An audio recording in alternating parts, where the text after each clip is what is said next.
Hello दोस्तों, नमस्ते नमस्कार। आप देख रहे हैं हमारा यूट्यूब चैनल। इस यूट्यूब चैनल में आपका स्वागत है। आइए हम स्टार्ट करते हैं आज की सेशन में पार्ट 2 क्लास 10th का 5 चैप्टर का क्लास सेकेंड है। ये फर्स्ट क्लास हम अपलोड कर दिए हैं इसी चैनल में, जाके आप देख लीजिएगा। आइए हम स्टार्ट करते हैं पहला क्वेश्चन, सेकेंड क्वेश्चन।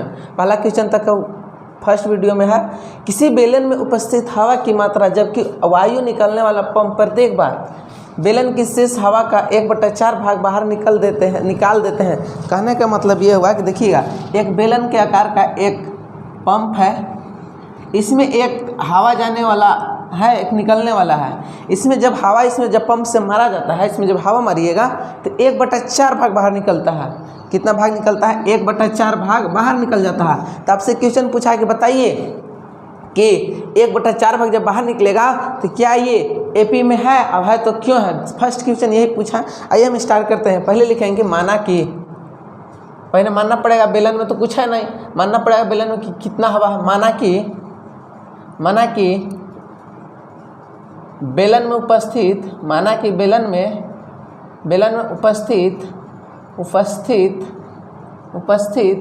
हवा की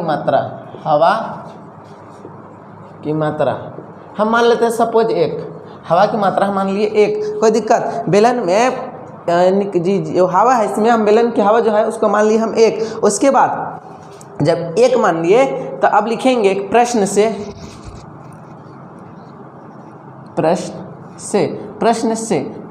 से क्या हो जाएगा समझिएगा। हवा का 1/4 भाग बाहर निकल रहा है। देखिए बोला है कि हवा का 1/4, तो यहाँ लिखेंगे हवा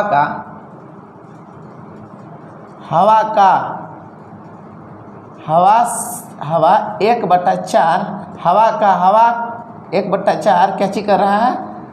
बाहर निकल रहा है। बाहर निकालने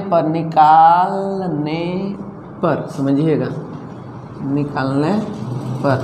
तो इससे कहने का अर्थ यह कि देखिए हवा हम अभी कितना माने हैं? 1। कोई दिक्कत नहीं, 1 माने हैं। बोला कि 1/4, 1 का 1/4 कीजिएगा, हवा का 1/4 यानी 1 गुना 1/4। बीच में बाहर निकल रहा है इसलिए बीच में माइनस। कोई दिक्कत नहीं, बीच में माइनस इसलिए किए क्योंकि हवा बाहर निकले। जब बाहर निकलेगा तो घटेगा इसमें से हवा, इस टंकी में से, बेलन के कारण जो टंकी है इसमें से हवा घटेगा, इसलिए हम क्या किए हैं? माइनस। उसके बाद बना, इसको सोल्यूशन कीजिए। आप इसको A1 मान सकते हैं, कोई दिक्कत नहीं। आप इसको सोल्यूशन कीजिएगा तो देखिएगा, गुना कर दीजिए तिरछा तिरछी, तो हो जाएगा 1 माइनस 1 के कम 1। देखिएगा 1 के कम 1/4। 4 में से 1 जब लसन निकालिएगा, 4 एक नीचे कुछ नहीं तो 1, 4 1 का लसन निकालिएगा तो 4। कोई दिक्कत नहीं, 4 1 का लसन निकालिएगा तो 4। 1 से जब 4 में भाग दीजिएगा तो 4 4 कम 4 माइनस 4 से भाग दीजिए 4 में तो एक बार में 1 से 1 में गुना कीजिएगा तो 1 कम 1, यानी इसका हो जाएगा 3/4। अगर आप इसमें हवा सपोज 1 है, जब उसको एक बार हवा पंप से मारे तो इसके 1/4 भाग बाहर निकला, तो इस टंकी में बच गया 3/4 भाग। इस टंकी में कितना बच गया? 3/4 भाग। ये आपका हो गया फर्स्ट बार। अब फिर जब इसमें जब हवा के फिर मारिएगा, इससे यहाँ लिखते हैं सपोज, फिर हवा से अगर मारिएगा, हवा 1/4 बाहर निकालने पर बार बार इसमें मारते जाना, बाहर निकालते जाना है। कोई दिक्कत? जब तक नहीं करता टंकी खत्म नहीं होता है तब तक बाहर निकालते जाना है। तो हवा में 1/4 बाहर निकालने पर समझिएगा इसको। जब फिर इसका तो निकाल दिए, 1 माने इसको 1 जब निकाले तो 3/4 भाग बचा, और 3/4 भाग में फिर निकालना है, तो लिखेंगे 3/4 हवा कितना है? हवा के बोला है तो देखिएगा, हवा तो अब उसमें से निकाल दिए, अब आया 3/4, तो लिखेंगे 3/4। कोई दिक्कत? फिर हवा का 3/4 गुना 1/4, बीच में बाहर निकाल रहा है इसलिए बीच में माइनस, गुना इसको भी सोल्यूशन कर दीजिए तो हो जाएगा 3/4। अब सोल्यूशन कीजिएगा तो 3 एकम 3 और 4 चौका 16। कोई दिक्कत? अब इसमें से लसा निकालिएगा, 4 और 16 का लसा तो 16, 4 और 16 का लसा 16, 4 चौका 16, तो 4 तिया 12 माइनस 3 घटाइएगा तो हो जाएगा कितना? 9/16। कोई दिक्कत नहीं। जब 9/16 हो गया तो इसके आगे समझिएगा, हम निकाल दिए A1 A2, इसको आप A2 मान लीजिए, इसको मान लीजिए A3। अब तीनों का मान हम निकाल दिए। देखिएगा यहाँ A1 के इसको मानिए, ये A2 निकला, ये A3 निकला। इसके बाद कुछ नहीं करना, आपको कुछ देखने में लग रहा होगा कि हाँ मेरे पास कुछ सूची आया जो कि फर्स्ट क्वेश्चन में आ रहा था, तो यहाँ से लिखेंगे सूची बराबर सूची का आया A1 आ गया, कोमा A2 आ गया, कोमा A3 आ गया, कोई दिक्कत। अब बोलिएगा का आया से देखिएगा, A1 में माने थे 1, A1 में माने थे 1, A2 मेरा आया 3/4, A3 कितना आया 9/16, 9/16। अब कुछ नहीं करना है, अब इसके बीच के अंतर निकाल देना है, यानी सार्व अंतर निकाल देना है। तो इसको हम मिटा रहे हैं, समझिएगा, इसको हम मिटा रहे हैं। देखिएगा बेलन यहाँ से छाप रहे हैं, अच्छा से छोटा सा छाप रहे हैं बेलन, यहाँ पे पंप मारिएगा तो ये बाहर निकलेगा 1/4। उसके बाद यहाँ से इधर आइएगा, तो यहाँ लिखेंगे, यहाँ से इधर जब आइएगा तो सार्व अंतर बराबर, सार्व अंतर बोले तो क्या चीज़ से सूचित करते हैं, डी से। इसका फार्मूला होता है A2 minus A1, A2 minus A1। तो A2 में हम माने हैं 3/4, 3/4, A1 माने हैं -1। अगर आपको इसमें डाउट होगा तो सार्व अंतर ये सब क्या होता है, तो आप जाके पिछले वीडियो देख लीजिएगा, उसके बाद वीडियो आप में आइएगा। उसके बाद देखिएगा इसका लस, इसके नीचे कुछ नहीं तो 1, 4 1 का लसा निकलेगा तो 4, 4 1 का लसा 4, 4 से भागा दीजिएगा 4 में तो एक बार में जाएगा, और 1 से 3 गुना कीजिएगा तो 3 एकम 3, माइनस 1 से 4 में भागा दीजिएगा तो 4 एकम 4, 4 बार में जाएगा। 4 से जब 1 में गुना कीजिएगा तो 4 के 4, आपका इसका आंसर आ जाएगा -1/4। कोई दिक्कत नहीं। हम डी निकाले, एगो डी निकाले, इसके बाद अभी ई दोनों से निकाले, फिर ये दोनों भी निकाल देंगे। तो यहाँ इसको मान लीजिए D1, फिर यहाँ D2 बराबर A3 माइनस A1 क्या कर सकते हैं, बोले यहाँ कर सकते हैं। देखिएगा कुछ नहीं किया, समझिएगा, यहाँ D1 ही निकाल दिए, एक बार निकाले, देखिए A2 माइनस A1 किए तो ये दोनों से निकला, अभी ये दोनों से निकालेंगे तब ना तो पता लग चलेगा है या नहीं। तो A3 है, A3 कितना है यहाँ, A3 बोलिएगा 9/16 आया, 9/16 माइनस A1 कितना है, A2 ना, A2 निकालेंगे, ये A3 ये A2, तो A2 निकालेंगे तो हो जाएगा 3/4। इसका जब लसा निकालिएगा 16, 4 का लसा होता है कितना 16, 16 से 16 में भागा दीजिए तो एक बार में, तो 9 एकम 9 माइनस 4 चौका 16, 4 बार में, तो 4 तिया 12। इसको जब घटाइएगा आप, इसको आप जब घटाइएगा देखिएगा 9 में से 12 घटाइएगा तो 3/16, कोई दिक्कत नहीं। उसके बाद कुछ नहीं करना है, 3/16 ये माइनस में आ जाएगा। उसके बाद अब यहाँ हमको लिखना है कि क्या एक एपी बोले तो समांतर श्रेणी में है, अर्थमेटिक प्रोग्रेशन में है। समांतर श्रेणी को इंग्लिश में बोलते हैं अर्थमेटिक प्रोग्रेशन, तो यानी अर्थमेटिक प्रोग्रेशन में है। तो आप जांच कैसे कीजिएगा, नहीं बोलिएगा तो जांच कैसे कीजिएगा, तो जांच करने का कुछ नियम होता है। क्या नियम होता है, देखिएगा ये दोनों के बीच के अंतर, ये दोनों बीच का अंतर अगर बराबर आ गया, ये दोनों के बीच के अंतर अगर बराबर आ गया तो आप कह सकते हैं कि एपी में है, अन्यथा एपी में ही नहीं है। आपको देखी से लग रहा है घटाइएगा तो बराबर नहीं आएगा, यहाँ पे नहीं तो यहाँ पे देख लेना लीजिए, हम कितना माने थे यहाँ पे देख लीजिए। ये दोनों के बीच के जो अंतर है, ये बीच के जो अंतर है अगर बराबर आ जाता, जो फर्स्ट आया -1/4, सेकेंड में आया है -3/16, अगर ये दोनों -1/4 आ गया, यहाँ 1/4 आता तो हम मानते कि एपी में है। ये नहीं है तो यहाँ लिखेंगे D1 = 0 D2 के, यानी ये एपी में नहीं है, इसीलिए ये लिखेंगे, इसीलिए क्या लिखेंगे, इसीलिए समझिएगा, इसीलिए ये सूची है ना, इसलिए यहाँ लिखेंगे ये सूची। अब बोलिएगा कौन सूची, A1, A2, A3, ये सूची A1, A2, A3 एपी श्रेणी में, एपी श्रेणी बोले तो समांतर श्रेणी में नहीं है, ये लिख दे रहे हैं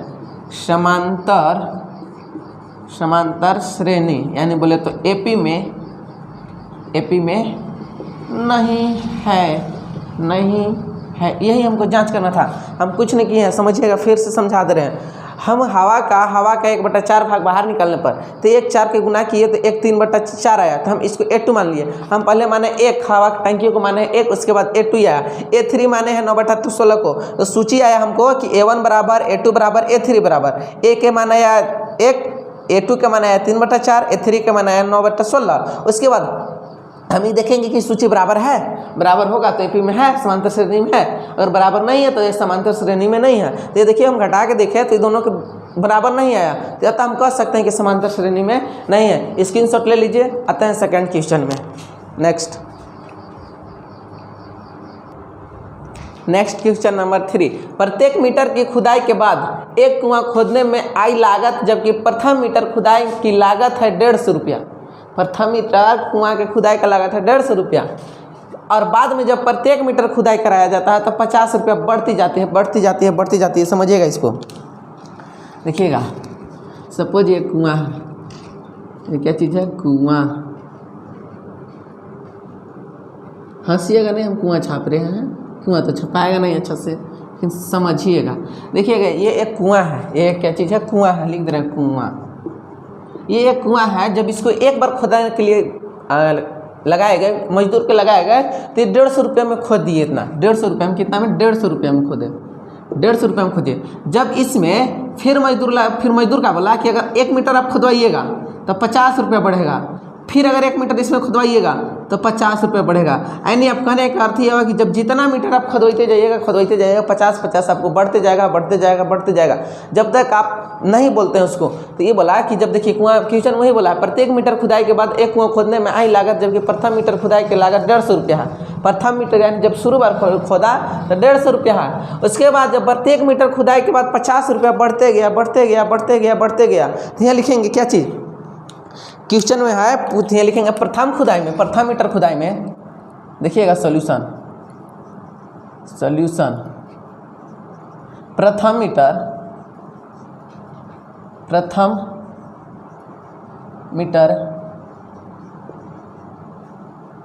खुदाई में लागत बराबर कितना है? 150 रुपया। कितना है? 150 रुपया। इसके बाद बोला है कि कितना बढ़ रहा? टोटल 50 बढ़ रहा। तो यहाँ लिखेंगे कि प्रत्येक मीटर खुदाई में बढ़ोतरी की संख्या, प्रत्येक मीटर में खुदाई का बढ़ोतरी लागत बराबर कितना है? 50 रुपया। यानी प्रत्येक मीटर आप खुदवाते जाइएगा, 50 रुपया बढ़ेगा, 50 रुपया बढ़ेगा, 50 रुपया बढ़ते जाएगा। तो यहाँ से हम एक, आप यहीं से सूची निकाल सकते हैं। अतः सूची बराबर, देखिएगा सूची बराबर बोलिए क्या होता है? पहले A1 के मान ज्ञात कीजिए, उसके बाद A2 के मान ज्ञात कीजिए, फिर A3 के, A4 के, A5 के, डॉट डॉट डॉट डॉट, आप जहाँ तक मन तहाँ तक ज्ञात कर सकते हो, उससे कोई मतलब नहीं है। देखिए अब बोला है कुआं के 150 रुपया। कितना है? 150 रुपया। तो हम पहले के मान से देखिएगा, कुआं के बोला है 150 रुपया। कितना? 150। तो शुरू बोल दिया है कि 150 है, तो ये शुरू है, हम लिख देंगे 150, यानी A1 के मान 150। उसके बाद जब दूसरा मीटर जब खुदवाया जाता है तो 150 रुपया ई, 50 रुपया ई, 150 ई, फर्स्ट वाला 50 रुपया 1 मीटर बढ़ेगा 100, 50 रुपया इतना नहीं 200। क्या यहाँ 200 हो जाएगा? तो बोलिएगा हाँ सर 200 हो जाएगा। उसके बाद यहाँ 250 हो जाएगा, प्रत्येक में 50 बढ़ते जा रहे हैं। क्या 300 हो जाएगा? यहाँ का 350 हो जाएगा, तो बोलिएगा हाँ सर 350 हो जाएगा। इससे आप पूरा ले जा सकते हैं जहाँ तक की इच्छा करें। ऐसे 2-3 गो में तुरंत आंसर आ जाएगा, होगा कि नहीं। यहाँ लिखेंगे कि सार्व अंतर बराबर, सार्व अंतर बोले तो सार्व अंतर को क्या चीज़ सूचित करते हैं? डी से। तो इसके बराबर हमको अब जांच करना है कि बीच का अंतर बराबर है कि नहीं। अगर बीच का अंतर बराबर होगा तो ये पी श्रेणी में है, यानी श्रेणी में है, अन्यथा नहीं है श्रेणी में। तो हमको जांच करना है। तो इसमें जांच होता है कि फॉर्मूला आता है A2 - A1। इसके लिए सार्वांतर यानी डी बराबर फॉर्मूला आता है A2 - A1, यानी हम D1 है, पहले इसको D1 मानेंगे, उसके बाद ये दोनों को निकालेंगे, फिर ये दोनों को। तो A2 कितना आया? A2 बोलिएगा 200। A2 कितना? 200 माइनस A1 कितना आया? 150। A1 150। अब इसमें से घटाइएगा तो D के मान कितना आ जाएगा? बोलिएगा D के मान कितना आ जाएगा? घटाइएगा तो 50 आ जाएगा। 200 में से 150 घटाइएगा तो कितना आ जाएगा? 50। कोई दिक्कत नहीं। उसके बाद यहाँ फिर लिखेंगे सार्वांतर D2 बराबर कितना? D2 बराबर फॉर्मूला हो जाएगा A3 - A2। ये दोनों को घटा दिए, ये दोनों घटाएंगे तो इसमें से इसमें घटता है। तो A3 का मान है 250, A3 का मान 250 माइनस 200 का मान आ गया 200, A2 का मान 200। अब 250 में 200 घटाइएगा तो 50। आपको देखने के बाद आइए, देखिए यहाँ पे देखिएगा, आप गौर से ध्यान से तो देखिएगा तो आपको नजर आएगा कि D1 का मान जो है 50 आ गया, फिर यहाँ भी D2 का मान भी कितना आ गया? 50 आ गया। अब हमको जांच करने की आवश्यकता नहीं है। अगर D3 ने भी निकाल के देखना है तो देख सकते हैं, बट यहाँ से जांच करने की आवश्यकता नहीं है, लेकिन दिखा दे रहा है D3 का। तो A4 - A3, तो A4 कितना है 300, 300 माइनस A3 कितना है 250, इसमें से घटाइएगा तो क्या 50 आ गया, तो बोलेगा हाँ सर आ जाए। अब जितना भी संख्या लीजिएगा सबका मान बराबर आ गया, ये बराबर में आ गया, यहाँ लिखेंगे चूंकि, यहाँ से यहाँ पे बॉर्डर में इधर से है, यहाँ लिखेंगे चूंकि कैसे हो जाएगा, D1 बराबर है D2 बराबर है D3 के। इसके बाद लिखेंगे अतः A1 कितना A1 coma A2 coma A3 ये अतः ये A1 A2 A3 यह एक समांतर श्रेणी बोले तो AP में है, कोई दिक्कत नहीं। आप इसके स्क्रीनशॉट ले लीजिए। आते हैं फिर नेक्स्ट क्वेश्चन में। नेक्स्ट क्वेश्चन नंबर 4, खाते में प्रत्येक वर्ष का मिश्र धन जबकि 10,000 रुपया है तो राशि 8% वार्षिक की दर से चक्रवृद्धि ब्याज पर जमा की जाती है। तो ये पूछ रहा है कि एफ है कि नहीं, एपी फार्मूला में है कि एपी श्रेणी में है या नहीं। तो इसमें क्या समझिएगा, यहाँ लिखेंगे प्रथम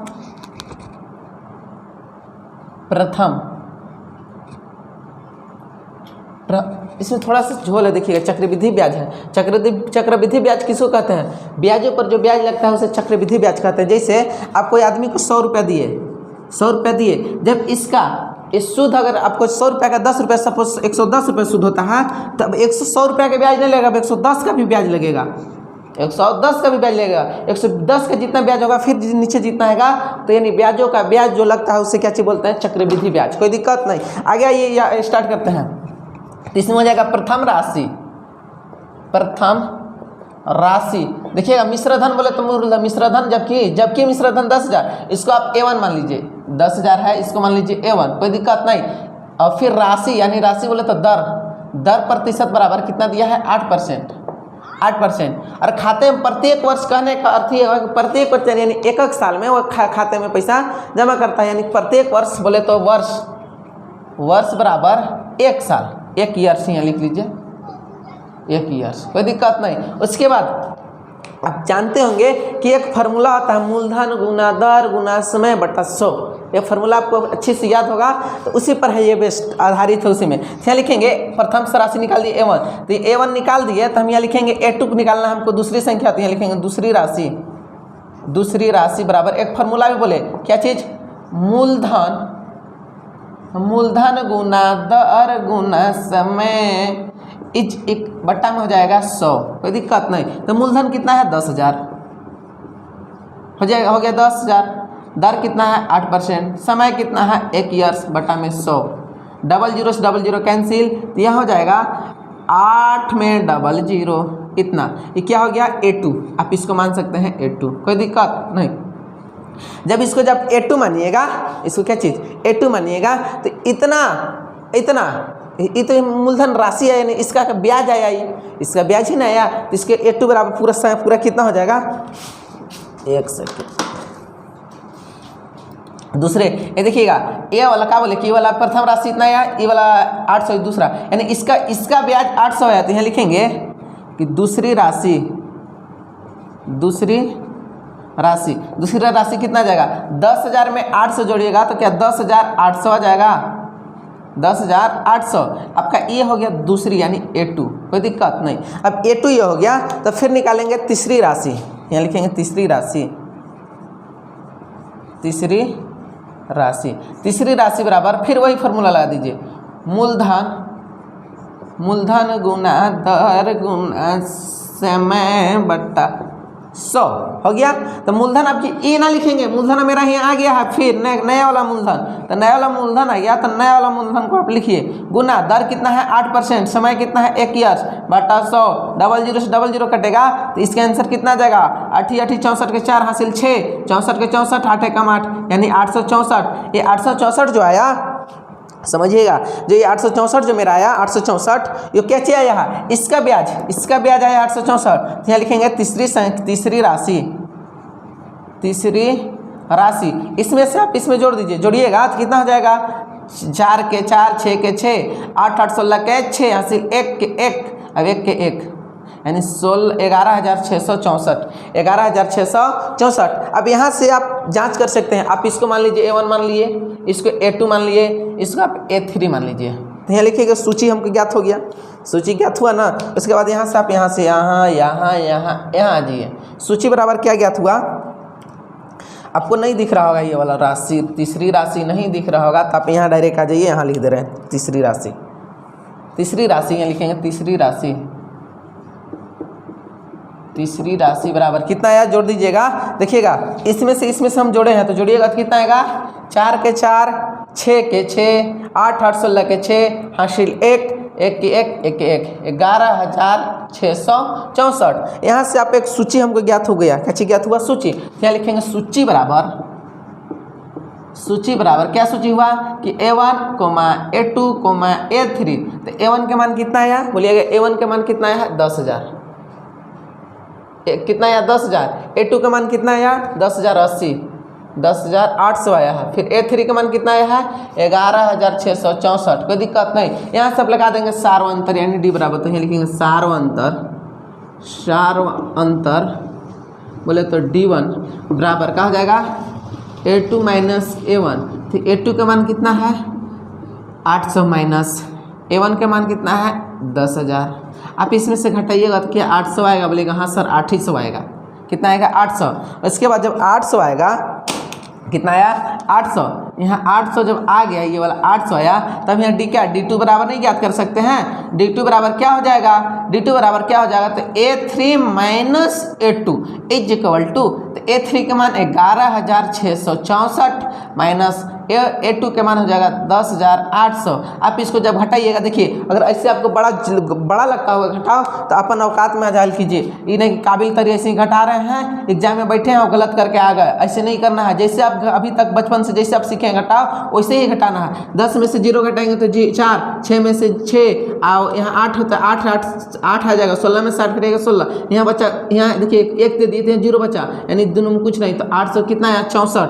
यहाँ लिखेंगे 864। कितना लिखेंगे, 864, 864। क्या हमारा ये दोनों है बराबर आया, बोलेगा यहाँ 800 आया, यहाँ 864 आया। क्या इसको हम कह सकते हैं, इसको हम आप क्या कह सकते हैं कि AP में है। यहाँ लिखेंगे D1 बराबर नहीं है D2 के, D1 बराबर नहीं है किसके, D2 के। जब D1 बराबर D2 के नहीं है तो उसके बाद कुछ नहीं करेंगे, यहाँ लिख देंगे। क्या लिखेंगे कि इसीलिए A1, इसलिए अतः, यहाँ अतः दे दीजिए अच्छा लगेगा। अतः A1, A2, A3 यह समांतर श्रेणी AP में नहीं है, AP में नहीं है। अब बोलिएगा AP का हुआ, हम फर्स्ट ही बताएं कि AP का इंग्लिश में बोलते हैं, समांतर श्रेणी को इंग्लिश में बोलते हैं अर्थमेटिक प्रोग्रेशन, जो कि होता है। आपका फर्स्ट क्वेश्चन हो गया समाप्त। फर्स्ट का 4 क्वेश्चन था, 4 समाप्त कर दिए। आते हम मिलते हैं आपको नेक्स्ट वीडियो में, तब तक के लिए धन्यवाद। जय हिंद, आपका दिन शुभ हो।